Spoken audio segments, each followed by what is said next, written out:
Hi everyone, welcome back to my channel. For this video, I'm going to be reacting to another his name is a tongue twister for me, Ray William Johnson. He's a real psychopath. And the guy in the thumbnail, he looks so familiar. I feel like I've seen his face before, but I don't know the whole story. There's this crime, I guess reactor or crime person on YouTube that breaks down different stories of different crime stories. Dang, I cannot speak. And I think he was in a few of her videos, but I didn't watch them because I felt like I was too behind in the stories. Like, I'm not gonna go back to watch like 10 other videos. But yeah, I think that's the guy I'm thinking of. But I don't know. I don't know the story, so I guess I'll get the summary in this video. Yeah, let's just get into the video, and please subscribe. Let me know what else I should react to in the comments below. So this college student becomes so obsessed with studying crime, he ends up committing some pretty horrible crimes himself. Oh. Now the guy's name is Brian, and Brian's around 26 when this... Wait, that reminds me of, I think there was a story from Japan or Korea. Some woman was so obsessed with like crime shows or something that she was just interested in committing her own crime. So it's kind of scary. And he's living in Pennsylvania, and bro is straight up obsessed I think this is with him. Criminology and serial killers. Christina Randall, so much talking about him that he's even on her getting channel. a master's degree in criminal justice. And one day in 2020, he takes a class at his university where his professor assigns this research paper, and he's supposed to write about how to handle a real-life crime scene as an investigator. And so Brian writes a 12-page essay about a fictional case where a woman was found unalived in a trailer park after being stabbed to death with a knife. This is the actual essay he wrote here. And he's describing the details as he writes this paper. He talks about the kind of equipment crime scene investigators... Oh, don't tell me that he's going to write this first and then, like, use this to commit the actual crime. would have to wear in order to avoid leaving DNA and prints at the scene and stuff like that. Bro seems to know a lot about investigating crime scenes. And thanks to doing all that research in these classes he's taking, at some point, I was interrupted by an ad. Apparently gets some big ideas. He now thinks he knows exactly how to pull off the perfect murder and get away with it. Well, apparently not, because you in this video. Brian graduates from his master's criminology program. But that's not enough murder education for him.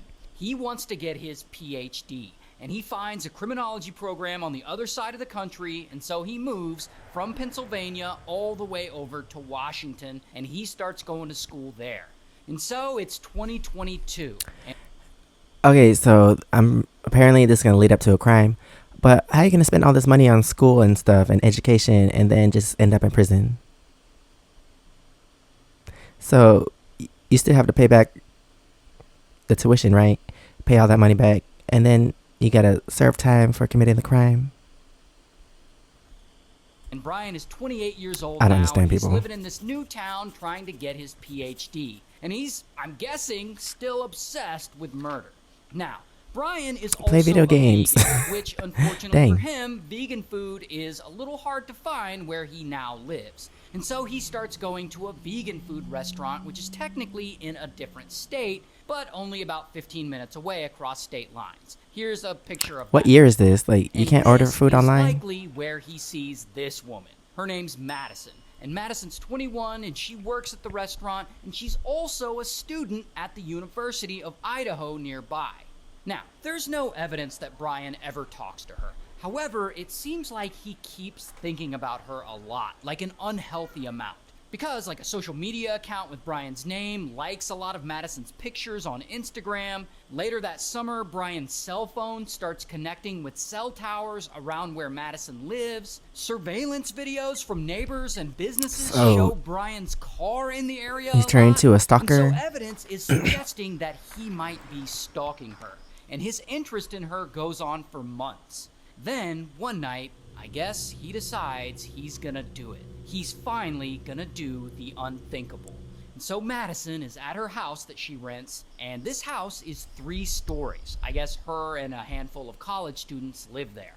and it's around I was about to 4 say, she lived there by a.m., herself. So most of the house is asleep, and Brian sets his plan into motion. He dresses in all black, and he puts on a ski mask, and he gets a knife. Then he drives his white Hyundai over to this house, and he parks it behind the house, and he sneaks up, and he enters through the I'm sliding glass confused. door. Then he goes up the stairs and to the 3rd floor, straight for Madison's room. Okay, again, what year is this? Because they have no alarms, like nothing, like no ring cam, no. I don't know. Did they say the year? Did he say the year in this video? Because no ring cam, no surveillance camera, no alarm when he opens the door, and all those people living in this place, no one heard anything. I don't know. It's so weird. And also, he just stalking someone just to kill them. Like, you have nothing better to do. Like, if you want to kill someone, just play a video game or something. Like, why you have to do this in real life?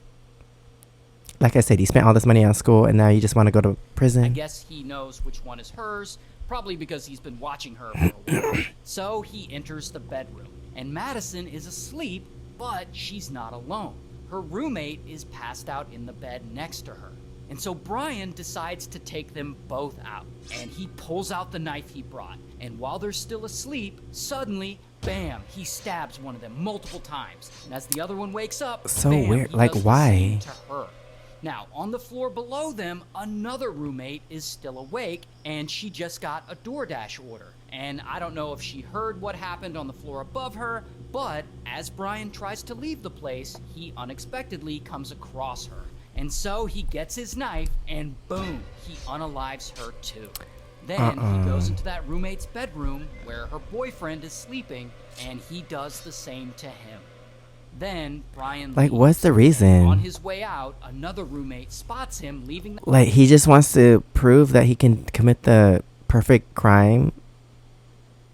Is that the only reason behind him doing this? Like, I don't understand.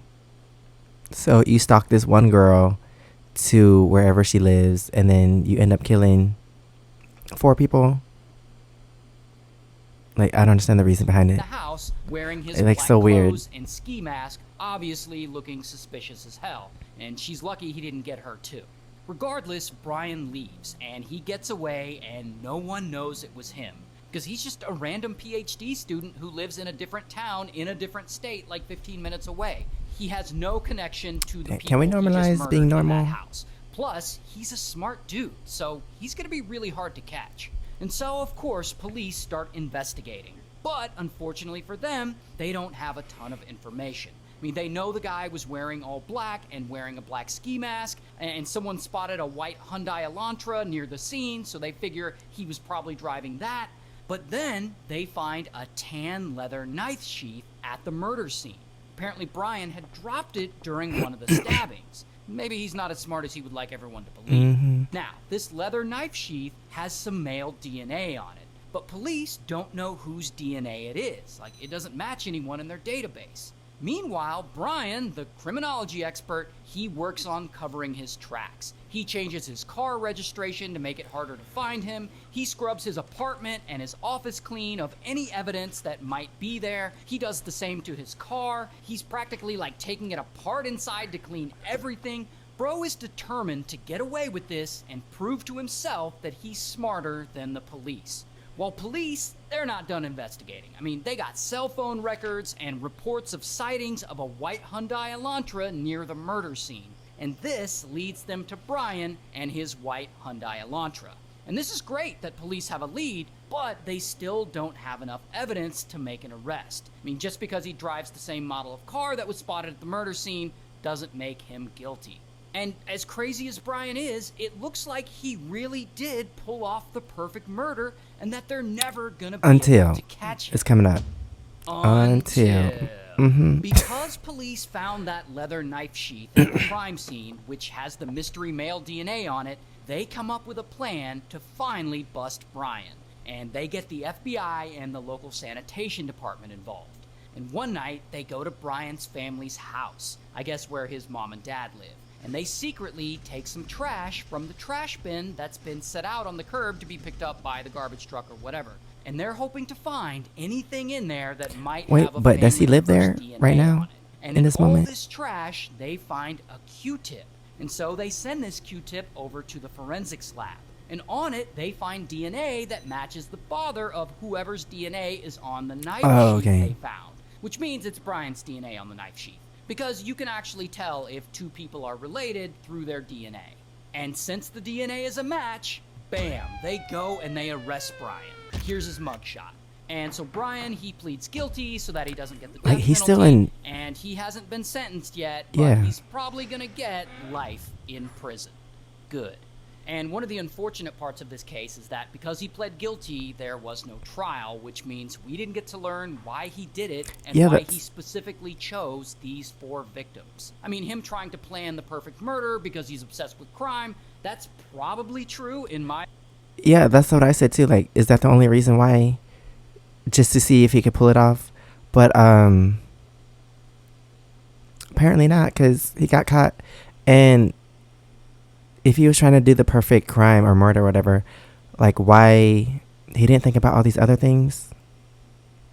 But I guess he did, but I guess he just dropped that knife cover, and I guess it was meant to be because like, this is crazy. Like, why would you do that? Like, why not? I don't understand people. Anyway, that's the end of this video. Thanks for watching. Please subscribe. Let me know what else I should react to in the comments below. And if you want to see my experiences in Korea, you can check out my first channel, SEKSHI. And if you want to see my other socials, it's right here under my face. Thanks for watching, and I'll see you next time. Bye.